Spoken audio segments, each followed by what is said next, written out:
Hello बच्चों, good morning. आप लोगों के लिए आज हम अणुसंघ गुणधर्म नंबर 3 को पढ़ाने जा रहे हैं। तो नंबर 3 जो गुणधर्म है वो है हिमांक में अवनमन।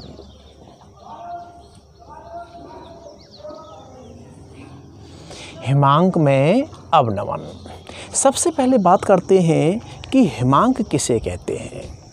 हिमांक किसे कहते हैं? तो किसी भी द्रव पदार्थ का वह ताप जिस पर वह पदार्थ ठोस अवस्था में परिवर्तित हो जाता है, किसे कहते हैं? ये तो एक सामान्य वास्तव है कि कोई भी द्रव पदार्थ जिस ताप पर जम जाता है वही क्या कहलाता है आपका? उसका हिमांक कहलाता है। वैज्ञानिक भाषा में किसे कहते हैं? तो किसी भी द्रव पदार्थ का वह ताप जिस पर उसकी ठोस एवं द्रव अवस्था साम्य में रहती है हिमांक कहलाता है। क्या कहलाता है? हिमांक कहलाता है। तो किसी द्रव पदार्थ कैसे परिभाषित कर सकते हैं? किसी द्रव पदार्थ का वह ताप जिस पर उसकी द्रव एवं ठोस अवस्थाएं साम्य में रहती हैं, उस द्रव पदार्थ का हिमांक कहलाता है। उस द्रव पदार्थ क्या कहलाता है? हिमांक कहलाता है। ठीक है। अब जरा देखिएगा, हिमांक जो है आपका, तो किसी द्रव पदार्थ का वह ताप जिस पर उसकी द्रव एवं ठोस अवस्थाएं साम्य की स्थिति में रहती हैं या साम्य में रहती हैं, उस द्रव पदार्थ का हिमांक कहलाता है। ठीक है। तो यहाँ पर अपन जब देखते हैं कि जो हिमांक है, जब किसी शुद्ध विलायक के अंतर्गत कोई अवाष्पशील ठोस पदार्थ घोला जाता है तो उसके हिमांक में कमी हो जाती है। अर्थात कहने का मतलब क्या हुआ? विलायक की अपेक्षा विलयन जो आपका बनेगा वो कम ताप पर जमता है। ठीक है। तो अपन क्या कह रहे थे? जब किसी शुद्ध विलायक में कोई अवाष्पशील विलेय ठोस को घोला जाता है तो विलेय ठोस को घोला जाता है तो उसके वाष्प दाब में कमी, वाष्प दाब में क्या हो जाती है भैया? कमी हो जाती है। जब किसी शुद्ध विलायक में कोई अवाष्पशील ठोस पदार्थ घोला जाता है तो उसके वाष्प दाब में कमी हो जाने के कारण विलयन के हिमांक में अवनमन हो जाता है। हिमांक में अवनमन हो जाता है या हिमांक में कमी हो जाती है। ठीक है ना? हिमांक में कमी हो जाती है। इसे उस द्रव पदार्थ का हिमांक में अवनमन कहते हैं।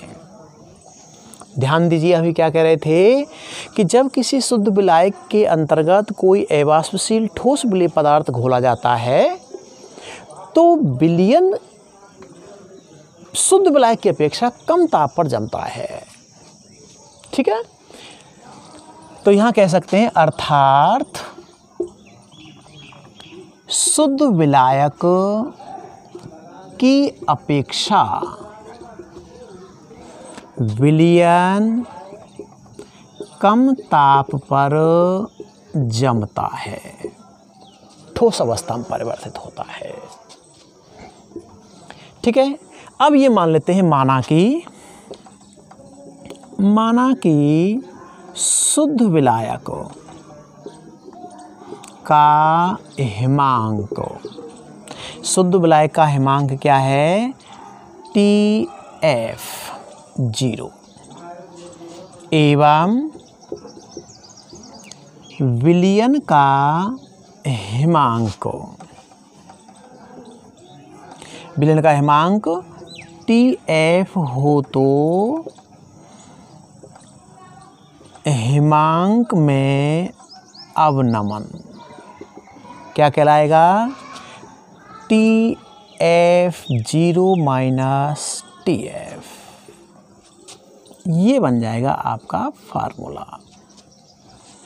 हिमांक में अवनमन इजिकल टू क्या हो गया? TF0 माइनस TF, यानी शुद्ध विलायक का हिमांक माइनस विलयन के हिमांक का अंतर जो होगा वो कहलाता है हिमांक में अवनमन। ओके, अब जरा देखिएगा, यदि किसी शुद्ध विलायक में जितना अधिक अवाष्पशील ठोस विलेय पदार्थ घोला जाता है तो उसके हिमांक में उतनी ही कमी हो जाती है, हिमांक में उतनी ही कमी हो जाती है। ओके, अब इसको यहाँ पर अपन समझते हैं आगे कि शुद्ध विलायक और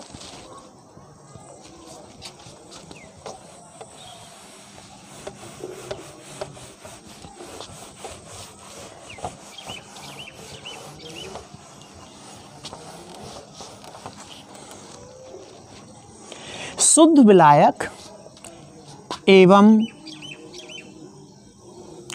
विलायक एवं विलयन के अंतर्गत यदि वाष्प दाब और ताप के मध्य ग्राफ खींचा जाए तो वो आपका वक्र इस प्रकार से प्राप्त होते हैं। जैसा कि आप लोगों को पहले अपन ने बताया था कि ये जो वायुमंडलीय दाब है, एक वायुमंडलीय दाब वो इस प्रकार से है, इसको कहते हैं वायुमंडलीय दाब। ठीक है, तो अब ये जो वक्र है ये तो है आपका शुद्ध विलायक के लिए और ये है भैया आपका विलयन के लिए। ये तो है आपका शुद्ध विलायक और ये है आपका द्रव विलयन। इस शुद्ध विलायक को जब अपन बिंदु A से नीचे की ओर ठोस अवस्था में परिवर्तित करते हैं तो वो आपका इस प्रकार से शुद्ध विलायक हिमकृत होता है। शुद्ध विलायक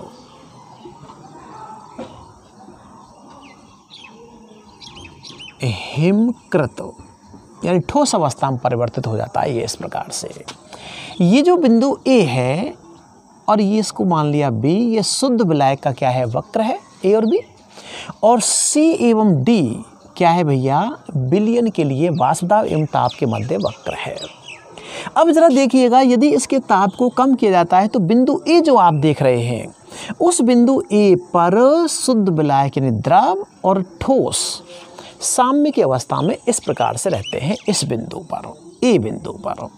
तो A से जब अपन ताप को वाष्प दाब को कमी करते हैं तो ये आपका मान के चलते हैं E बिंदु A और E के अनुसार ठोस अवस्था में विलायक परिवर्तित होता है। जहाँ पर बिंदु A पर ध्यान दीजिए, बिंदु A जो आपका है उस बिंदु A पर आपका जो विलायक है वो ठोस और द्रव साम्य की अवस्था में पाए जाते हैं। तो इस पर जो ताप होगा वो TF0 के रूप में रहता है। ठीक इसी प्रकार से विलयन वाले वक्र को यदि अपन पीछे की ओर बढ़ाते हैं तो ये आपका ठोस वक्र के सापेक्ष इस प्रकार से बिंदु F पर क्रॉस करता है। कहाँ पर भैया? F पर काटता है। तो इसके लिए अपन ताप अक्ष पर यहाँ से लंब डालते हैं तो इनके बीच का जो है विलयन के लिए जो आपका होगा ताप वो कितना हो गया भैया? TF, अर्थात हिमांक में क्या हो गया? अवनमन हो गया। इन दोनों के अंतराल को अपन किससे दे सकते हैं? डेल्टा TF के द्वारा प्रदर्शित किया जाता है।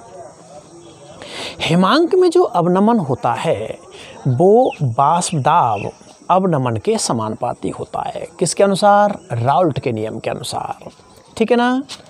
चित्र से स्पष्ट है कि चित्र के अनुसार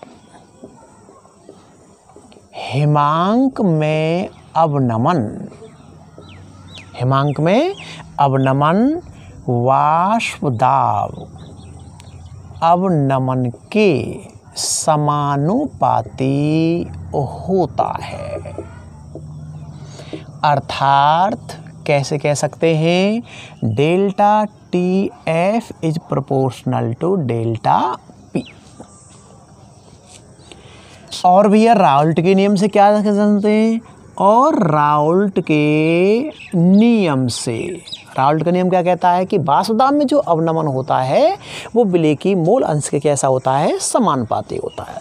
राउल्ट के नियम से वाष्प दाब में अवनमन, वाष्प दाब में अवनमन विलेय की मोल अंश के समानुपाती होता है।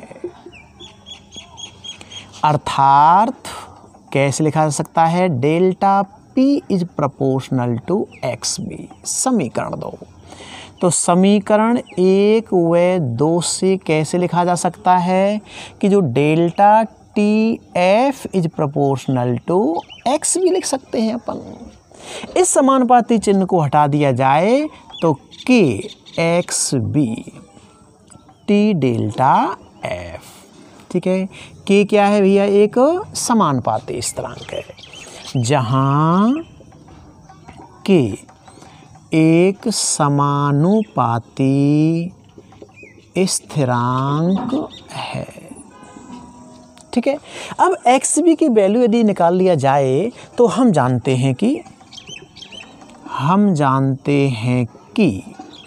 एक्स बी इजिकल टू क्या हो गया, एन बी बटे N A plus N B. इसलिए delta T F is equal to K into N B बटे N A plus N B. यहाँ से अपन दे सकते हैं कि यदि विलयन अत्यधिक कैसा हो, तनु हो।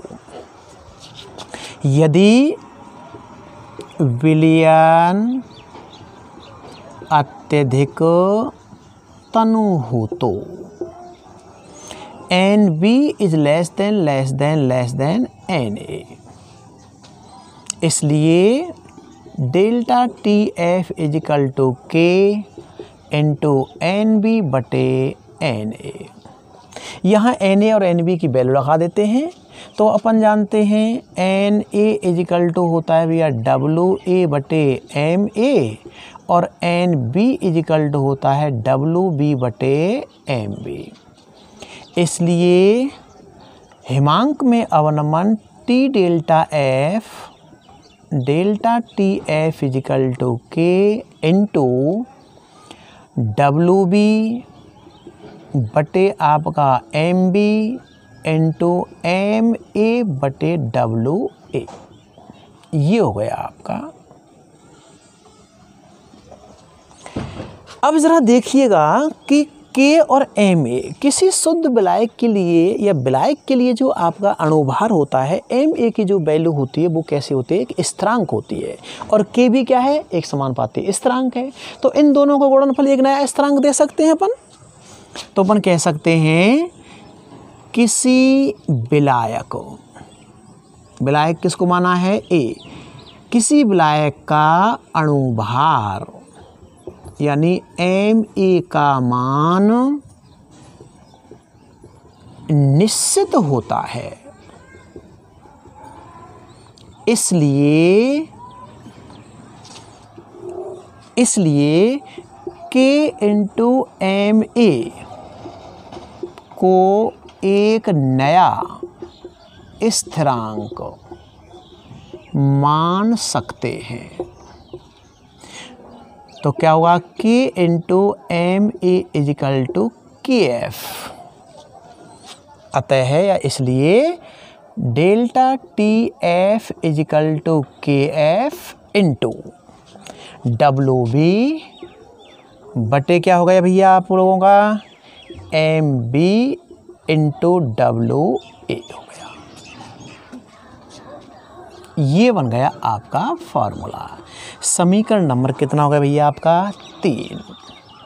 ठीक है, तो यहाँ जहाँ देख लीजिए KF क्या है, KF जो आपका है उसे कहते हैं मोलल हिमांक अवनमन स्थिरांक। जहाँ KF क्या है, मोलल हिमांक अवनमन स्थिरांक है। मोलल हिमांक अवनमन स्थिरांक है जिसका मात्रक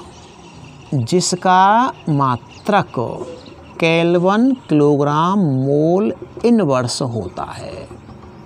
जैसा कि इससे पहले वाले लेक्चर के अंतर्गत आप लोगों के लिए KB का मात्रक भी आप लोगों को बताया था।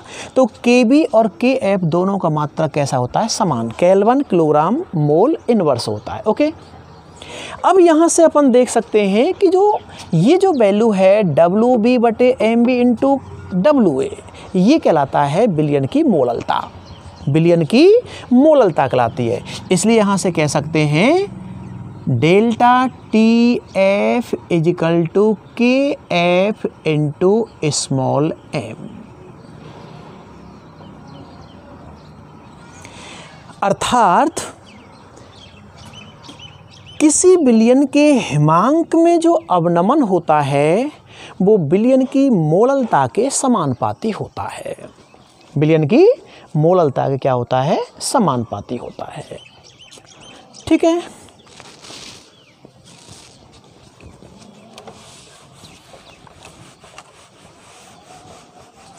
अब ये जो आपका हिमांक में अवनमन है, इस हिमांक में अवनमन की सहायता से किसी विलेय पदार्थ का क्या ज्ञात कर सकते हैं भैया, अपन अणुभार या मोलर द्रव्यमान ज्ञात कर सकते हैं। तो विलेय का अणुभार या विलेय के अणुभार की गणना। ठीक है, इसको अपन क्या कहते हैं, हिमांक में अवनमन एवं अणुभार में संबंध के नाम से भी जाना जाता है। तो यहाँ से क्या करेंगे, समीकरण 4 से लिख सकते हैं डायरेक्टली डेल्टा TF यानी हिमांक में अवनमन is equal to KF into small m। अब ये स्मॉल m क्या है, मोललता है। तो विलयन की मोललता क्या कहलाएगी, विलयन की मोललता स्मॉल m इजिकल टू लिखा सकते हैं WB बटे आपका MB इंटू WA इंटू आपका 1000। ये कहलाती है आपकी मोललता। इसलिए इस मोललता के सूत्र को यदि इस वाले फॉर्मूले में रख दिया जाए तो ये कहलाएगा हिमांक में अवनमन। इसलिए डेल्टा TF इजिकल टू क्या हो गया, KF इंटू WB बटे MB इंटू WA इंटू कितना हो गया आपका 1000। या कह सकते हैं MB is equal to KF into WB बटे delta TF into WA into आपका 1000। इस समीकरण की सहायता से किसी विलेय पदार्थ का अणुभार ज्ञात किया जा सकता है। समीकरण 5 की सहायता से किसी विलेय पदार्थ का अणुभार ज्ञात किया जा सकता है। ओके, उतार लीजिए। इस पर एक न्यूमेरिकल ले लेते हैं। न्यूमेरिकल 25.6 ग्राम सल्फर को 1000 ग्राम नेफ्थलीन 1000 ग्राम नेफ्थलीन में घोला गया या घोलने पर विलयन के हिमांक में अवनमन, विलयन के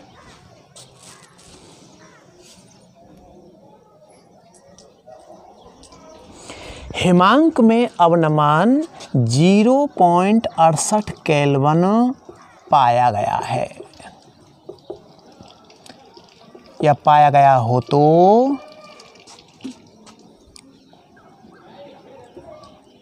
सल्फर का अणु सूत्र ज्ञात कीजिए। ठीक है, क्या कह रहे हैं? 25.6 ग्राम सल्फर को 1000 ग्राम नेफ्थलीन में घोलने पर विलयन के हिमांक में अवनमन 0.68 केल्विन हो गया या पाया गया तो सल्फर का अणु सूत्र ज्ञात कीजिए। ओके, तो क्या दिया हुआ है अपन को? सॉल्व करते हैं। दिया गया है सल्फर क्या है भैया? विलेय। नेफ्थलीन क्या है? विलायक। तो सल्फर विलेय का द्रव्यमान WB 25.6 ग्राम। ठीक है, विलायक नेफ्थलीन का द्रव्यमान WA कितना दे रखा है? 1000 ग्राम। हिमांक में अवनमन डेल्टा TF दिया हुआ है 0.68 केल्विन। 0.68 केल्विन दिया गया है। ठीक है ना, दिया गया है। एक बात और, यहाँ पर नेफ्थलीन के लिए KF का वैल्यू दिया गया है। नेफ्थलीन के लिए KF इजिकल टू, KF का मान कितना है भैया? 6.8। कितना है? 6.8 केल्विन किलोग्राम मोल इनवर्स है। ठीक है, तो निकालना क्या है? पहले इसका MB निकालना पड़ेगा। MB निकालने के बाद में उसका अणु सूत्र निकालना पड़ेगा। अणु सूत्र ज्ञात करना होगा।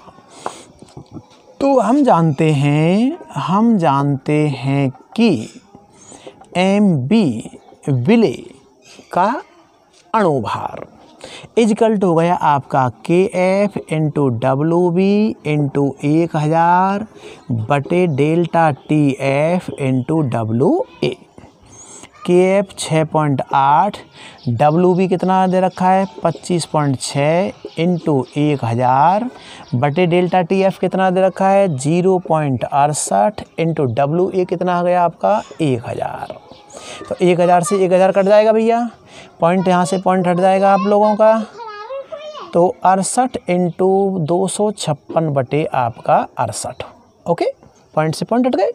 68 से 68 कट जाएगा, कितना बचा? 256 ग्राम पर मोल। ध्यान दीजिए, यहाँ पर जो विलेय पदार्थ सल्फर है उसका अणुभार कितना दे रखा है? 256 ग्राम निकल के आता है। अब ये जो 256 ग्राम अणुभार निकल के आया है तो अणुसूत्र निकालना है अपन का। तो अणुसूत्र में सल्फर अकेला है, तो माना कि सल्फर का अणु जो सूत्र है वो कितना है? XX। तो यहाँ पर अपन निकालते हैं, माना कि सल्फर का अणु सूत्र कितना मान लेते हैं? SX। ठीक है, हो तो कैसे निकालेंगे? SX is equal to 256। SX is equal to 256। ध्यान दीजिए, एक सल्फर का जो परमाणु भार होता है वो होता है 32 और X की वैल्यू पता नहीं कितना है, तो इसमें निकाल दिया X इंटू 32 एक सल्फर का इजिकल टू 256। तो यहाँ हो गया 32X इजिकल टू 256, तो X इजिकल टू 256 बटे 32। ठीक है, तो ये हो जाएगा आप लोगों का 8 बार कट जाता है 32 से, तो ये 8। तो X की वैल्यू कितनी हो गई? 8। इसलिए यह अतः है सल्फर का अणु सूत्र कितना बनेगा भैया? S8 होगा। ये आपका आंसर होगा। इस पर एक न्यूमेरिकल और लेते हैं।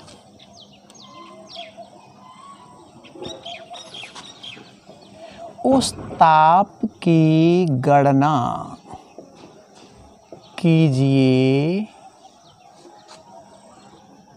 उस ताप की गणना कीजिए 250 ग्राम जल में उपस्थित जल में उपस्थित 54 ग्राम ग्लूकोज का विलयन जम जाएगा। ठीक है, ध्यान दीजिए, इसमें जल विलायक और 54 ग्राम ग्लूकोज क्या भैया, विलेय है। तो दिया हुआ है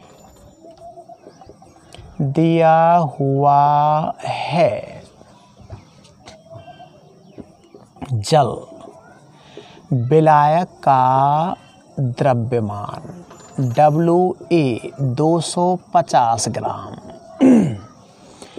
विलेय ग्लूकोज का द्रव्यमान WB कितना है, 54 ग्राम। ठीक है, MB विलेय ग्लूकोज का अणुभार MB कितना है भैया, 180 ग्राम।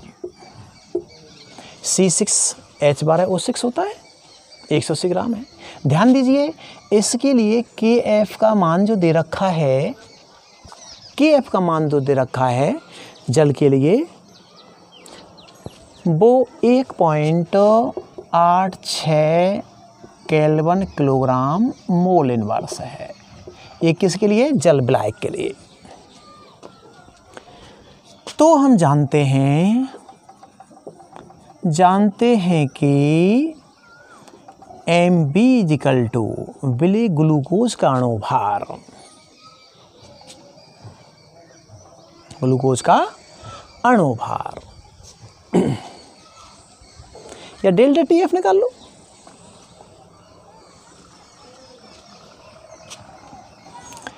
डेल्टा TF इजिकल टू हो जाएगा KF इंटू WB बटे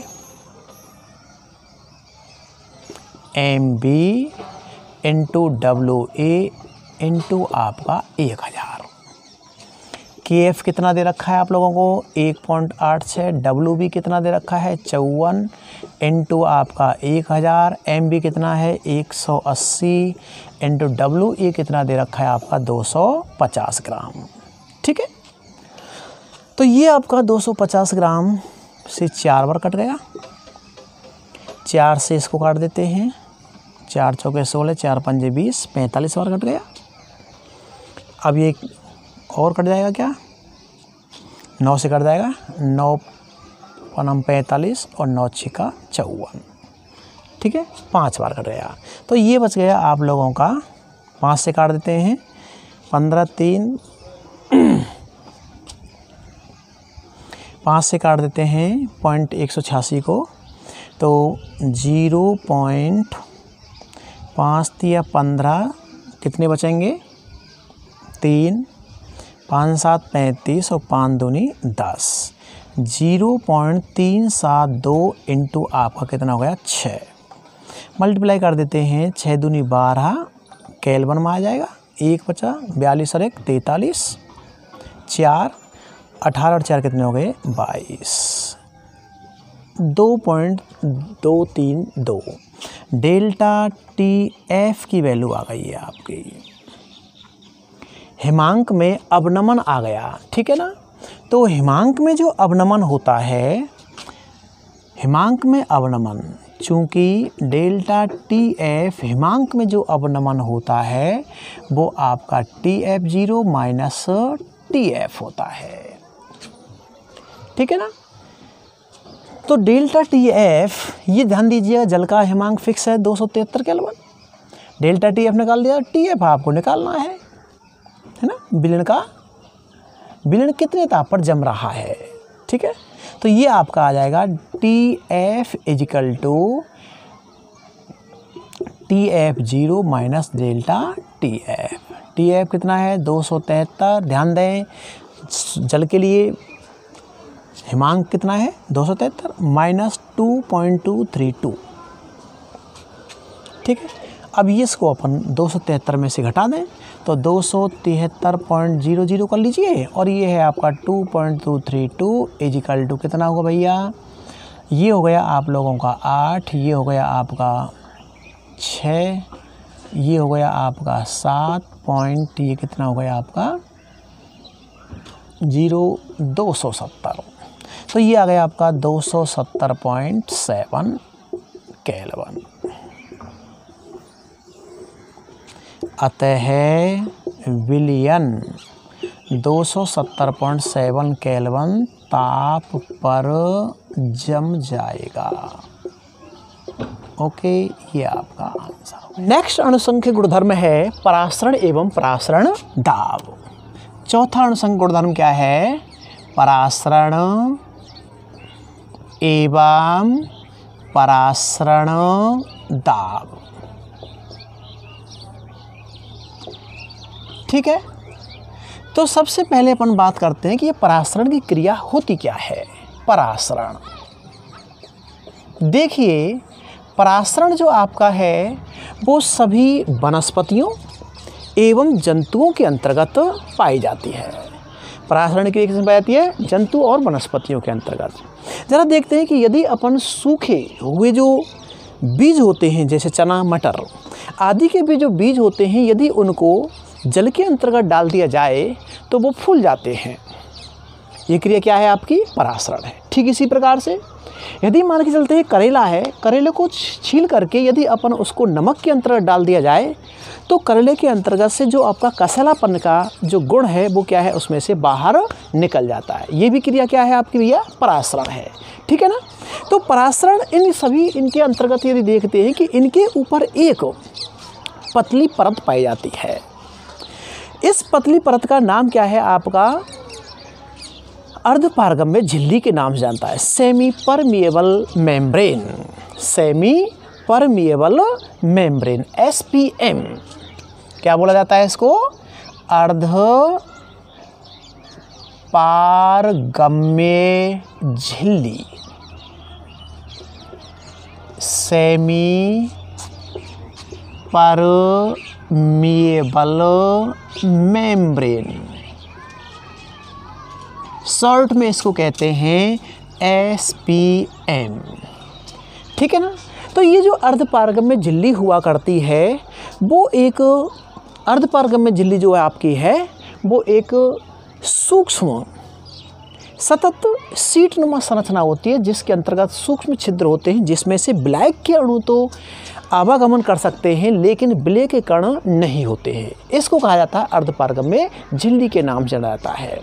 तो इस क्रिया के अंतर्गत क्या करते हैं अपन, परासरण को किस प्रकार से समझते हैं कि वह क्रिया जिसमें विलायक के कण, विलायक क्या है, जल, विलायक के कण निम्न सांद्रता से उच्च सांद्रता वाले विलयन की ओर अर्धपारगम्य झिल्ली द्वारा स्वतः प्रवाहित होते हैं, परासरण कहलाता है।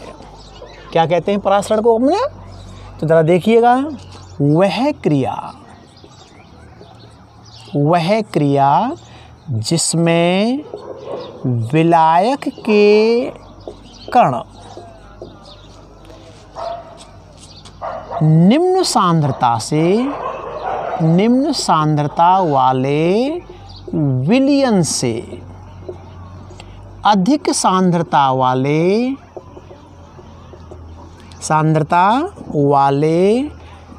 विलयन की ओर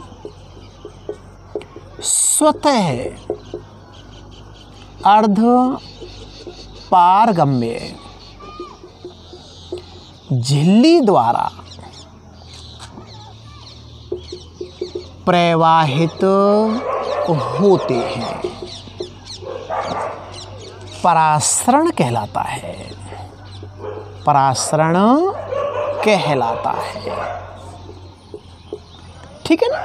परासरण कहलाता है वह क्रिया जिसमें विलायक के कण निम्न सांद्रता वाले विलयन से उच्च सांद्रता वाले विलयन की ओर अर्धपारगम्य झिल्ली द्वारा स्वतः प्रवाहित होते हैं, परासरण कहलाता है। इस परासरण के कारण ही, अभी क्या बता रहे थे अपन, इस परासरण के कारण ही सूखे बीज, चना मटर के बीज क्या है, पानी में डालने पर फूल जाते हैं। और यदि किशमिश को पानी में डाला जाए तो वो भी क्या है, कुछ समय के बाद में फूल जाती है। ये भी क्रिया क्या है, इसके अंतर्गत परासरण क्रिया है। ठीक इसी प्रकार से वनस्पति हैं आपका जो कच्चा आम है जिसे कैरी कहते हैं, इस कच्चे आम को यदि अपन नमक के गाढ़े घोल के अंतर्गत, सांद्र घोल के अंतर्गत रख दिया जाए तो ये जो कच्चा आम है, कैरी जो आपकी है, वो भी क्या है, आपकी मुलायम हो जाती है। तो इसमें भी क्या है, आपकी परासरण की क्रिया है। तो अपन क्या कह सकते हैं कि परासरण के कारण ही, परासरण की क्रिया के कारण ही, परासरण की क्रिया के कारण ही सूखे बीज जैसे चना, मटर, किशमिश आदि को पानी में डालने पर कुछ समय बाद ये फूल जाते हैं। ठीक इसी प्रकार से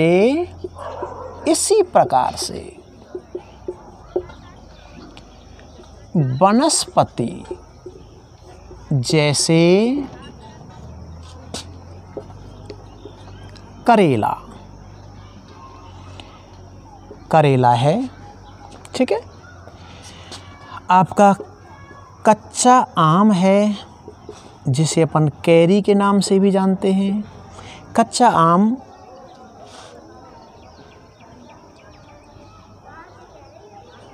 आदि को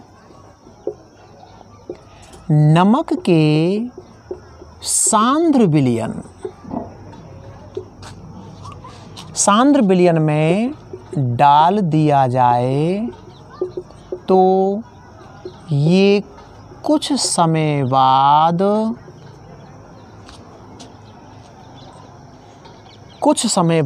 कैसे हो जाते हैं, मुलायम, कुछ समय बाद मुलायम हो जाते हैं। तो ध्यान दीजिएगा कि ऊपर के जो एग्जाम्पल हैं उसके अंतर्गत भी परासरण क्रिया है और इनके अंतर्गत भी क्या है, परासरण की क्रिया होती है। ठीक है ना।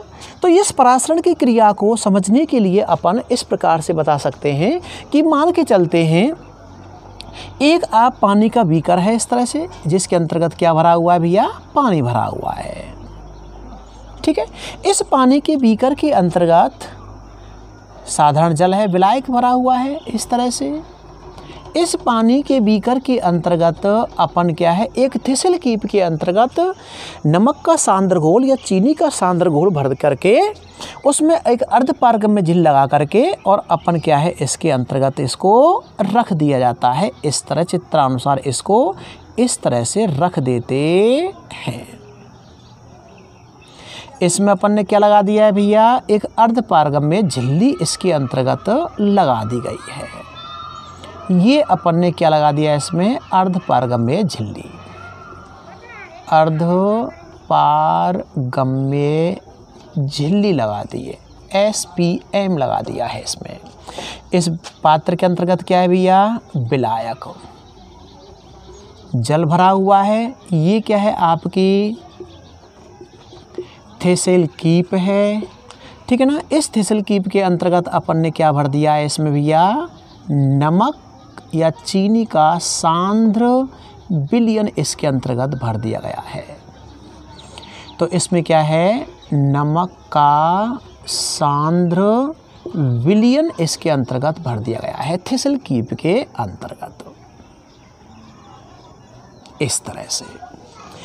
अब इसी को कुछ समय के बाद यदि छोड़ दिया जाए तो अपन क्या देखते हैं इसके अंतर्गत भैया, कि जो विलायक के जो कण हैं, जल के जो कण हैं, वो आपके इस अर्धपारगम्य झिल्ली को पार करके इस थिसल कीप के अंतर्गत विलयन के तल में क्या कर देते हैं, वृद्धि कर देते हैं। तो यहाँ पर ये इसका प्रारंभिक है और ये क्या हो गया आपका थिसल कीप के अंतर्गत यहाँ पर पहुँच गया, इसका ये प्रारंभिक पाठ्यांक हो गया और ये इसका अंतिम पाठ्यांक हो गया। और मान के चलते हैं इसकी ऊंचाई कितनी है भैया, h है।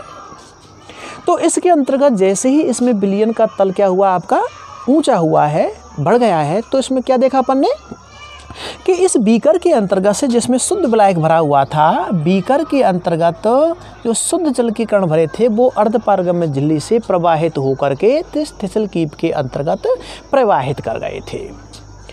इसको क्या बोला जाता है, अपन परासरण की क्रिया कहते हैं। ठीक है, इसको अपन इस प्रकार से समझ सकते हैं कि मान के चलते हैं 2 विलयन हैं, इन 2 विलयनों को भिन्न सांद्रता वाले हैं और 2 विलयनों को एक SPM झिल्ली के द्वारा क्या कर दिया है, पृथक कर दिया है। SPM ये है गया आपका विलयन फर्स्ट और ये हो गया आपका विलयन सेकंड। ये कम सांद्रता का है और ये कैसी है, उच्च सांद्रता का विलयन है। ठीक है, तो अपन क्या देख रहे थे कि आपका निम्न सांद्रता वाले विलयन से उच्च सांद्रता वाले विलयन की ओर विलायक के कण स्वतः अर्धपारगम्य झिल्ली से प्रवाहित होते हैं।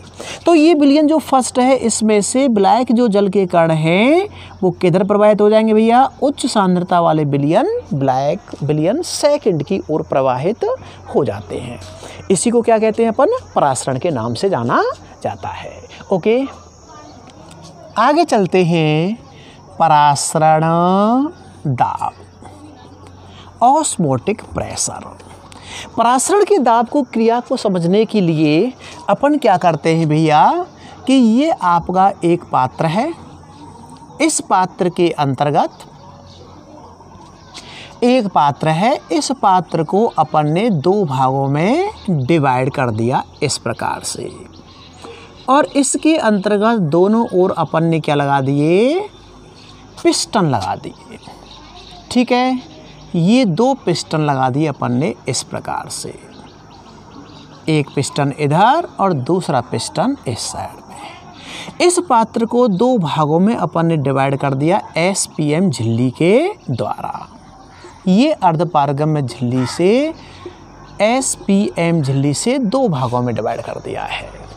इधर है आपका विलायक और इधर क्या है भैया आपका विलयन। विलयन की सांद्रता विलायक से कैसी ज़्यादा हुई, तो इसके अंतर्गत अपन ने क्या लगा दिया, एक पिस्टन लगा दिया इस प्रकार से। ये हो गया आपका पिस्टन।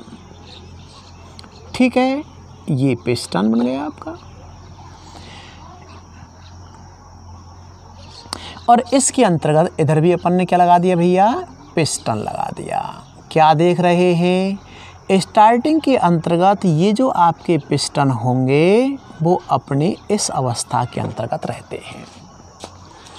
ये इसकी प्रारंभिक अवस्था है A स्थिति से, और ये इसकी प्रारंभिक अवस्था क्या है, B स्थिति पर है। ठीक है, अब अपन ने क्या देखा कि परासरण की क्रिया के कारण विलायक के जो कण होंगे वो अर्धपारगम्य झिल्ली से इधर की ओर प्रवाहित होना शुरू कर देते हैं विलयन की ओर, जिसके कारण क्या होगा, जो पिस्टन आपका है, पिस्टन, और ये भी क्या है आपका पिस्टन है। तो ये जो आपका पिस्टन है वो अपनी प्रारंभिक अवस्था से नीचे की ओर प्रवाहित हो जाएगा, नीचे की ओर गति कर जाएगा इस तरह से। ये आपका मान के चलते हैं C स्थिति पर आ गया है, अंतिम स्थिति में है। और ये पिस्टन आपका क्या है, विलयन वाला पिस्टन जो आपका होगा वो ऊपर की ओर स्थानांतरित हो जाएगा इस तरह से। तो ये पिस्टन क्या हो गया, मान के चलते हैं अपनी D स्थिति पर पहुंच गया है। तो अब ये जो पिस्टन है, इस पिस्टन की सहायता से जो बाह्य दाब लगाया जाएगा, इतना बाह्य दाब लगाते हैं कि ये इसमें परासरण की क्रिया रुक जाए, परासरण क्रिया रुक जाए। इस पिस्टन की जब परासरण की क्रिया रुक जाती है तो इस पिस्टन द्वारा लगाया गया, बाहरी पिस्टन द्वारा लगाया गया विलयन की सतह पर लगाए गए दाब को क्या बोला जाता है, परासरण दाब के नाम से जाना जाता है। ठीक है, तो इसके अंतर्गत अपन ने क्या बोल रहे थे, तो बाहरी पिस्टन की सहायता से विलयन की सतह पर लगाए गए दाब को परासरण की क्रिया को रोकने के लिए लगाए गए दाब को क्या बोला जाता है, परासरण दाब बोलते हैं। तो क्या कह रहे हैं, परासरण दाब को किस प्रकार से परिभाषित करेंगे, उपरोक्त चित्र में विलयन की सतह पर, विलयन की सतह पर, विलयन की सतह पर पिस्टन द्वारा, इसको बाह्य पिस्टन कह सकते हैं, बाह्य पिस्टन द्वारा परासरण की क्रिया को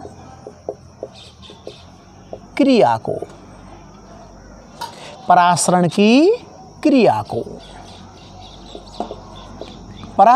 क्रिया को रोकने के लिए लगाए गए अतिरिक्त दाब को परासरण दाब कहते हैं। विलायक की सतह पर बाह्य पिस्टन द्वारा परासरण की क्रिया को रोकने के लिए लगाए गए अतिरिक्त दाब को परासरण दाब कहते हैं, जिसे पाई से प्रदर्शित किया जाता है। किससे प्रदर्शित करते हैं? पाई से प्रदर्शित करते हैं। ठीक है, आगे चलते हैं। परासरण दाब के नियम। जिस प्रकार से गैसों के जो अणुगतिक सिद्धांत में या गैसों के जो नियम होते हैं, ठीक उसी प्रकार से परासरण दाब के भी 2 नियम होते हैं, जिसके अंतर्गत पहला है आपका वान टॉफ,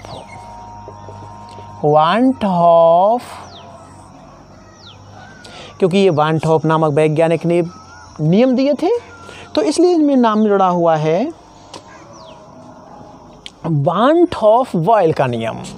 वान टॉफ बॉयल का नियम, वान टॉफ बॉयल का नियम क्या कहता है? इस नियम के अनुसार स्थिर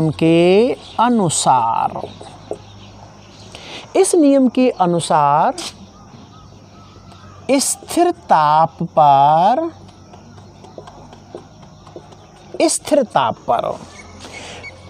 विलयन का परासरण दाब उसके आयतन के व्युत्क्रमानुपाती होता है। अर्थात क्या कह सकते हैं? Pi is proportional to 1/V। या इसको क्या कह सकते हैं भैया? क्योंकि 1/V इक्वल टू क्या होता है? C। तो इसको ऐसे भी कह सकते हैं, या करके पाइज प्रोपोर्शनल टू C भी लिखा सकते हैं। अर्थात स्थिर ताप पर विलयन का जो परासरण दाब होता है वो विलयन की सांद्रता के क्या होता है? समानुपाती होता है। ये कहलाता है वान टॉफ बॉयल का नियम, क्योंकि वान टॉफ नामक वैज्ञानिक ने दिया था इनको। और दूसरा जो नियम है आपका वान टॉफ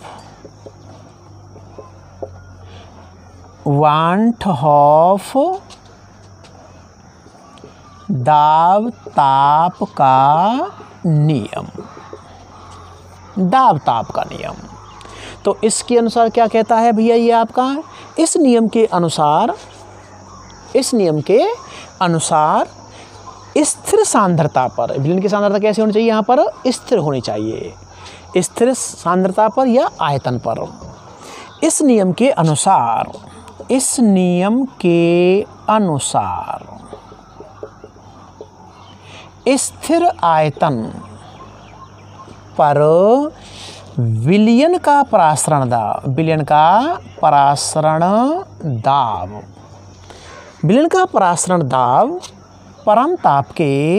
परम ताप के समानुपाती होता है। अर्थात कैसे कह सकते हैं? Pi is proportional to T। T क्या है? परम ताप है। अब इन दोनों समीकरणों को यदि मिला दिया जाए तो अपन कह सकते हैं समीकरण 1 व 2 से पाइज प्रोपोर्शनल टू क्या लिख सकते हैं अपन भैया? T/V। T/V। समानुपाती चिन्ह को यदि हटाया जाए तो एक स्थिरांक आता है, जिसे अपन जिस प्रकार से गैसों के नियमों के अंतर्गत इस समानुपाती स्थिरांक R लगाते हैं, यहाँ पर S लगाया जाता है। क्या लगाते हैं? S। तो एस टी बटे आपका क्या हो गया, वी हो गया। पाई इक्वल टू, जहां एस एक समानुपाती स्थिरांक है जिसका मान गैस स्थिरांक R के बराबर होता है, इसलिए S के स्थान पर R लिख सकते हैं। अतः क्या कह सकते हैं, pi is equal to R T बटे आपका वी, या pi V is equal to R T. समीकरण नंबर 3, 1 मोल गैस के लिए और pi V is equal to N R T. N mole gas के लिए, एन मोल गैस के लिए, ठीक है ना। तो ये परासरण दाब इस तरह से अपन ज्ञात करते हैं।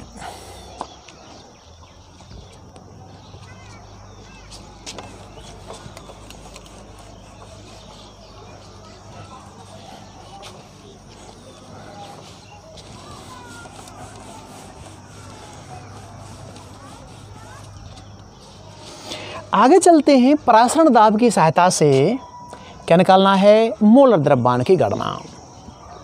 तो परासरण दाब पाई एवं मोलर द्रव्यमान की गणना, ठीक है ना। तो परासरण दाब और मोलर की गणना करते हैं मोलर द्रव्यमान की। तो हम जानते हैं कि पाई वी इजिकल टू क्या होता है, एन आर टी होता है, या पाई इजिकल टू क्या हो गया, एन बटे वी आर टी लगा सकते हैं। चूँकि एन क्या है, मोल संख्या है, विलेय पदार्थ की मोल संख्या है, तो एन इजिकल टू लिख सकते हैं, एन इजिकल टू क्या हो जाएगा आपका, डब्ल्यू बी बटे आपका एम बी। इसलिए डब्ल्यू बी बटे आपका M B into R T बटे कितना हो गया, वी हो गया। इस सूत्र की सहायता से समीकरण नंबर कितना कहते हैं इसको, 4, एम बी का मान ज्ञात किया जा सकता है, ठीक है ना। तो समीकरण 4 की सहायता से विलेय का अणुभार ज्ञात कर सकते हैं।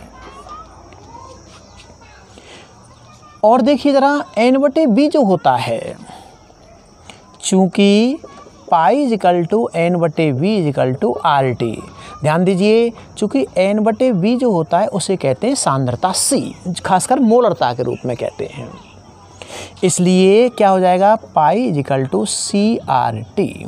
ये भी अपन कहीं कहीं पर सूत्र लगाते हैं न्यूमेरिकल के अंतर्गत, जब अपने को मोल और आयतन के स्थान पर क्या दिया हुआ हो, डायरेक्टली सांद्रता दी हुई हो बिलियन की, ठीक है।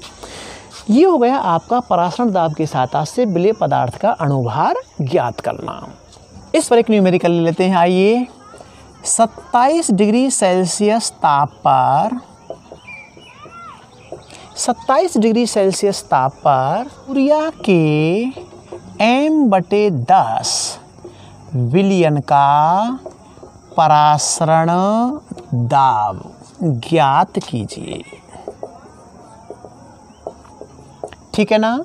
m/10 विलियन का परासरण दाब ज्ञात कीजिए। तो क्या दिया हुआ है अपन को, दिया हुआ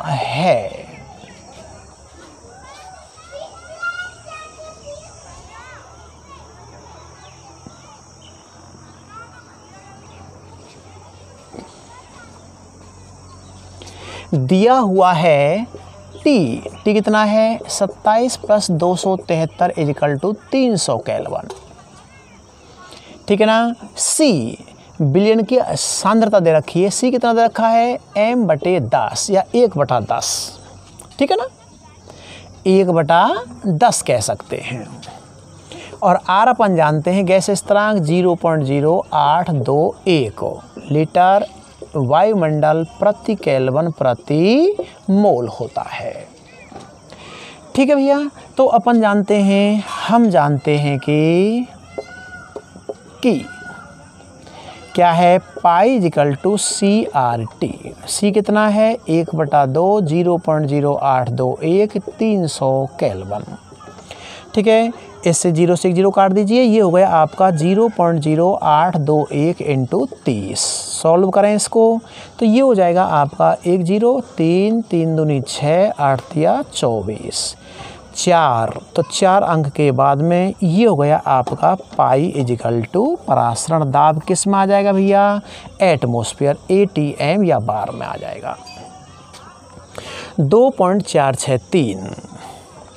अतः क्या लिख सकते हैं विलयन का परासरण दाब 2.463 ATM होगा।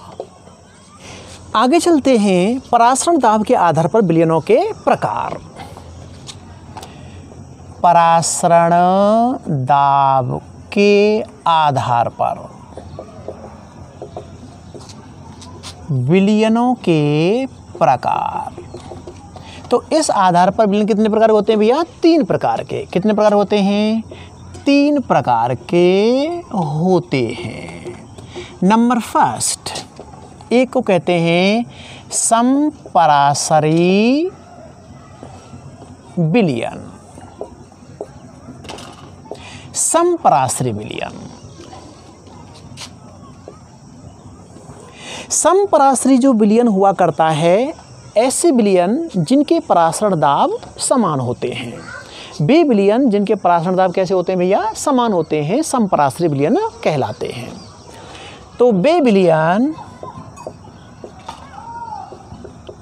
जिनके परासरण दाब समान होते हैं समपरासरी विलयन कहलाते हैं।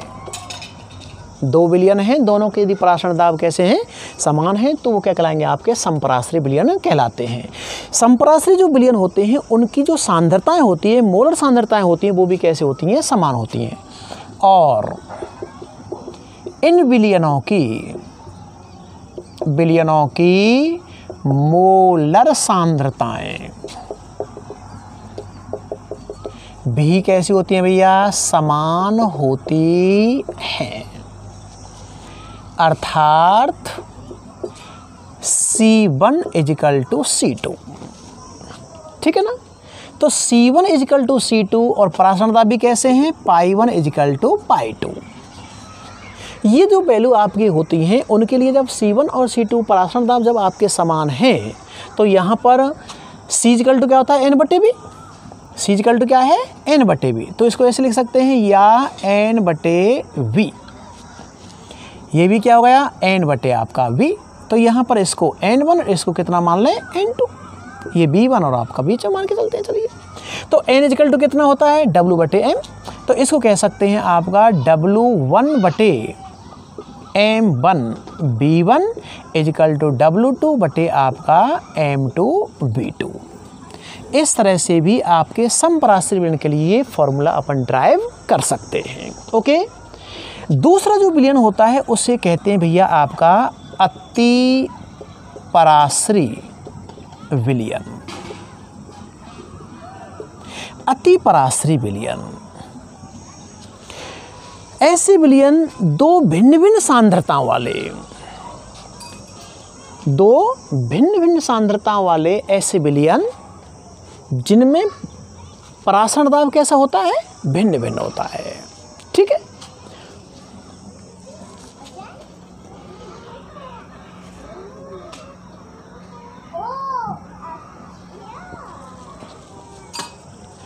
तो अति पराश्रयी विलियन को क्या कहते हैं? दो भिन्न भिन्न परासरण दाब वाले ऐसे विलियन जिसका परासरण दाब अधिक होता है, तो दूसरे विलियन के सापेक्ष अति पराश्रयी विलियन कहलाता है। तो क्या कहते हैं अपन भैया? ऐसा विलियन दो भिन्न भिन्न परासरण दाब वाले